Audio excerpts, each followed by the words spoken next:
నమస్కారం అండి. నా పేరు doctor Sunil Reddy, consultant neuro psychiatrist and sexologist at treatment range hospital KBHP Hyderabad. ఈ రోజు మనము ఎరెక్టైల్ డిస్ఫంక్షన్ కి ఎటువంటి పరీక్షలు చేయొచ్చు, వాటి వల్ల మనకు ఏం అర్థం అవుతుంది అంటే ఒక ఫిజిషియన్ కి, ఒక డాక్టర్ కి, ఒక సెక్షువాలజిస్ట్ కి అసలు అంగంలో ఎటువంటి లోపాల వల్ల ఏంటి వస్తాయి అనేది తెలుసుకుంటారు కదా. అది ఏమేమి పరీక్షలో చూద్దాం.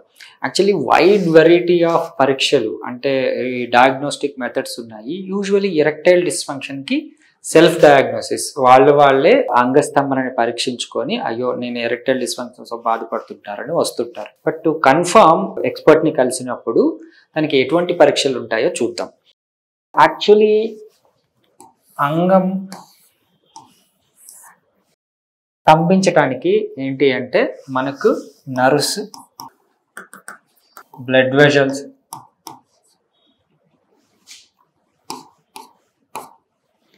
and hormones and emotions. So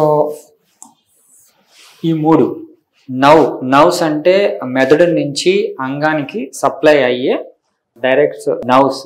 ఇవి పారాసింపథెటిక్ కావచ్చు, సింపథెటిక్ కావచ్చు, డైరెక్ట్ సెంట్రల్ నర్వ్స్ కావచ్చు, ఏవైనా. అండ్ బ్లడ్ వెజల్స్, అంగానికి రక్త ప్రసరణ జరిగేది, అంగంలో నుంచి బయటకు వచ్చే వీనస్ రిటర్న్, వీటి రెండింటి మీద కూడా అంగస్తంభన కారణమవుతుంది. అండ్ ఇంకొకటి హార్మోన్స్.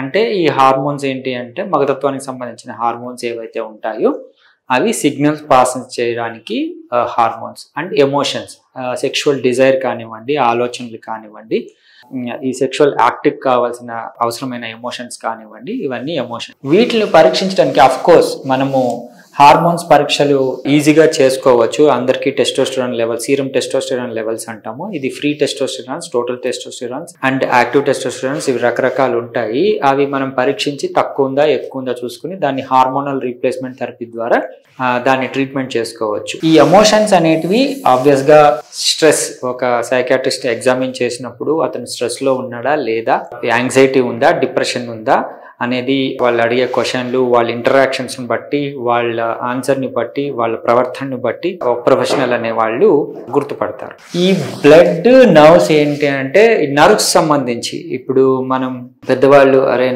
నరాల బలహీనత అందుకనే నీకు అంగం స్తంభించలేడు అంటాం. యాక్చువల్లీ చైల్డ్హుడ్ లో నరాల బలహీనత ఉన్నా కానీ ఇవి ఎరెక్టైల్ డిస్ఫంక్షన్స్ రావచ్చు. ఓల్డ్ ఏజ్ లో ఈ పార్కిన్సన్స్ అంటే neuro developmental or degenerative disorders అంటాం. ఇది న్యూరో డీజనరేటివ్ డిజార్డర్స్ కిందకు వస్తుంది. నర్వ్స్ బ్రెయిన్ లో కొన్ని కణాలు ఇబ్బంది పడటం వల్ల లేకపోతే సరిగా పనిచేయటం వల్ల ఈ పార్కిన్స్ అనేది వస్తుంది. అదే విధంగా ఈ పార్కిన్సన్స్ డిసీజ్ లో యూజువల్లీ ఎరెక్టైల్ డిస్ఫంక్షన్ అనేది అంతే కాకుండా స్పైన్ కి సంబంధించి కానివ్వండి, ఎక్కడైనా నరాలు ఇబ్బంది పడితే నరాలు డ్యామేజ్ అయినా మనకు ఈ ఎరెక్టైల్ డిస్ఫంక్షన్ అది నర్వ్ సంబంధించి. సో ముఖ్యంగా ఏంటంటే ఈ erectile dysfunction blood, usually blood supply అనేది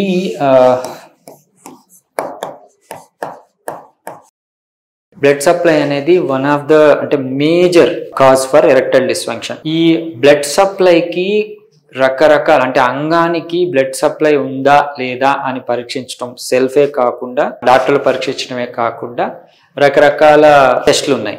అంగానికి డాప్లర్ పరీక్ష అంటాము. యూజువల్లీ ఏం చేస్తాము అంటే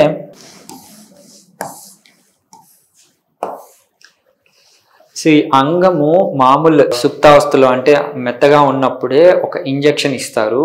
ఇది ఆ అంగంలోని రక్తనాళాలను స్టిమ్యులేట్ చేసి వెంటనే అంగస్తంభనని ప్రేరేపిస్తుంది. దాని తర్వాత యూఎస్జి అల్ట్రాసౌండ్ చేస్తారు. పెన్నీస్ అల్ట్రాసౌండ్ అంటాము. దీనికి ఏం చేస్తాము అంటే అండ్ డాప్లర్. అంగానికి ఇంజెక్షన్ వేసినప్పుడు అంగంలోని రక్త ప్రసరణ ఇంక్రీజ్ అయ్యి అంగం స్తంభిస్తుంది.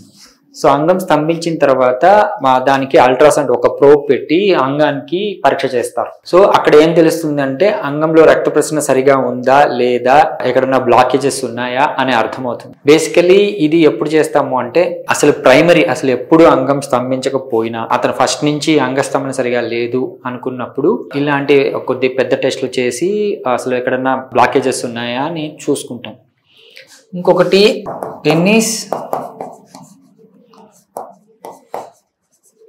ప్లిథిస్మోగ్రఫీ. ఇది కూడా ఏంటి అంటే అంగానికి రక్త ప్రసరణ ఎలాగుంది అని చెప్పేసి ఒక స్టడీ చేస్తారు. సో అంగానికి రక్త ప్రసరణ ఎలాగుంది అని స్టడీ చేయడమే ప్లిథిస్మోగ్రఫీ. అండ్ ఇది ఫాలోమెట్రీ అని కూడా అంటాము.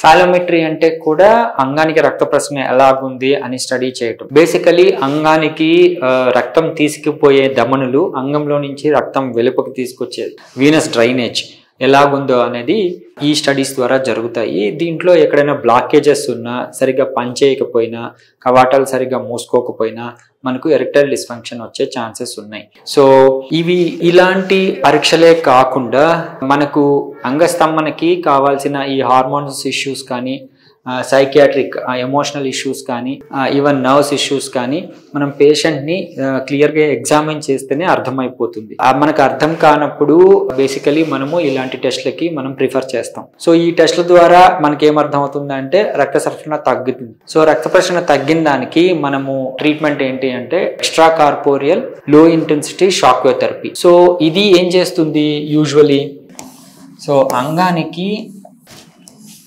షాక్ వేవ్ థెరపీ, ఇది ఒక ప్రోబ్ అనుకోండి. ఈ ప్రోబ్తో అంగానికి షాక్ వేవ్ థెరపీ ఇవ్వడం ద్వారా ఏం జరుగుతుంది, అంగానికి రక్త సరఫరా అనేది ఇంప్రూవ్ అవుతుంది.